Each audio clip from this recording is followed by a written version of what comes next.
What's going on, you guys? We are back. We've got another warm-up, another workout, some more fun after the workout, then we're gonna do a little bit of mobility work when we get done. So we're starting today's warm-up with some lateral hops. We're just gonna be on one leg. So you can put down a line, you can jump over a belt, or you can just pretend there's a line there. We're just trying to get our feet, our ankles, our calves, Achilles, all that stuff warmed up. We're just jumping back and forth over a line or over an imaginary line. So we'll do some on the right foot, some on the left foot, pretty self-explanatory. Then we got some inchworm press-ups. We fold forward, walk our hands out into a plank, do a push-up, walk your hands back to your feet. Make sure for the push-ups that it shouldn't be super strenuous. I sometimes see people in our warm-ups doing push-ups and they are really struggling to get them done. Remember that a warm-up should be just that. It should warm you up gradually. It shouldn't be anything that's too strenuous. Save the strenuous stuff for later when you are already warmed up. If your push-ups need to be scaled or modified a little bit in the warm-up, please feel free to do that. Go from your knees as is needed. The last move we're gonna do is an elbow plank rotation. So I'm gonna go down onto my elbow. I'm gonna be in a plank on my side, and I'm gonna take my other arm from reaching up above me to touching the ground back behind me. So I go up, and then back underneath me and touch the ground. Up, back underneath me, touch the ground. Each time I extend back up counts as one rep. We'll do them on each side, believe it or not. That's gonna cover the movements for the warm-up. The workout today, we're going for 15 minutes. The equipment version is gonna be starting with a ton of sit-ups. We got a lot of sit-ups to do today. We're gonna start with 60 of them, okay? That's a pretty big set, so just go at a moderate pace, okay? Here's a tip on your sit-ups. Two tips, actually. When you are using your arms, sometimes we get into these, we throw our arms, but it's not very powerful. When we have a lot of reps like this, you wanna take advantage of that momentum. So arms should go all the way up overhead. We're not just doing this to throw our arms, okay? Put your arms all the way up overhead, and then throw your whole arm. That will give you a little bit more further momentum. If you're using an ab mat, or if you put like a little pad underneath your back, sometimes I see people do this when they get their arms up overhead and then their hips pick up, and then when they sit up, they slam their hips down to the ground and then they sit up. It doesn't look that dramatic when people actually do it, but just for the sake of illustration, you can see what I'm talking about. And it causes this little raspberry at the bottom of your tailbone, not cool. So if you're having that issue, keep your hips on the ground at the bottom, okay? You wanna keep your tailbone flat to the ground the entire time. After that, we're doing dumbbell push press.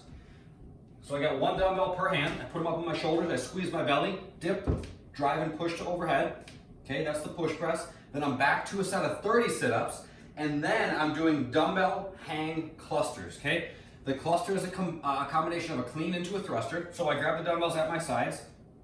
Hang means that I start just above my knees. So I lean forward until the dumbbells are just above my knees. Then I open my hips up, drop into a squat to catch, stand and press to overhead. Okay, one more time. My back's nice and flat, I lean forward, dumbbells just above my knees, I open my hips up, catch in a squat, stand and press to overhead. So I use that squat motion to get the dumbbells off my shoulders. All right, last, we're going to do some leg lifts.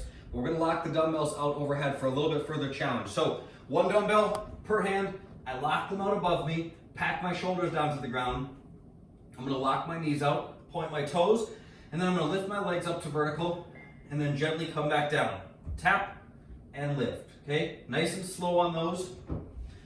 Keep your belly tight so that the small of your back stays on the ground the entire time. You want to, you're trying to keep your back flat, don't let it arch up. That's the equipment version for the body weight workout today.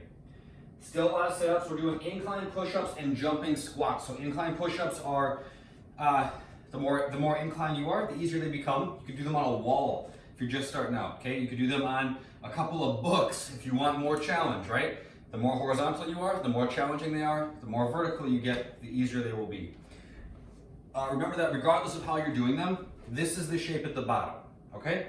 My elbows are out about 45 degrees from my ribs. This is the position at the bottom of a regular push-up, of a incline push-up, decline push-up, whatever. This is the basic position we're getting in. We don't want to be right here, and we don't want to be way up here either. So right in between the two. Jumping squats. Think about jumping from the bottom. So instead of just making it like a squat where you stand up and then jump at the top, think about it as squat, stand and jump in one motion, okay? Big jump at the top. Then we're just doing straight up leg lifts after that. So I'll lay on my back, hands go underneath my hips or alongside my legs, whatever, lock my knees out and then lift my legs. One thing that I will say is that for the reps that you're doing without the dumbbells locked out overhead, try to keep your shoulder blades up off the ground. Okay, that will help you hollow out and keep your back in a stronger position, and even further emphasize the use of your core. So shoulder blades stay lifted, which looks like this. If my head's on the ground and my shoulder blades are flat, I'm just looking straight up, If my shoulder blades are lifted, I'm looking at my toes, okay? When we get done with that, we're gonna go out for a 15-minute run. A lot of times when we program these runs, what we're looking for is for you guys to kind of make this what you want it to be. Today's is a time domain, so you just run for 15 minutes.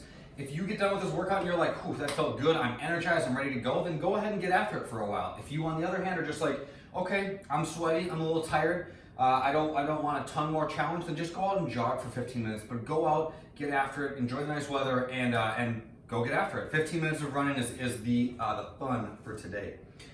Afterwards, or later in the day, we're doing some mobility work. We're gonna take a lacrosse ball or something similar, and we're gonna roll out the bottom of our feet. So the muscles in our feet are muscles like anywhere else, and we want to make sure that they move the way that they should, okay? And if they don't, they can cause problems, not just in our feet, but sometimes muscles in one area get tight, and then they affect muscles in other areas, and they affect joints and all kinds of stuff. So we wanna make sure there's no weak links in the chain.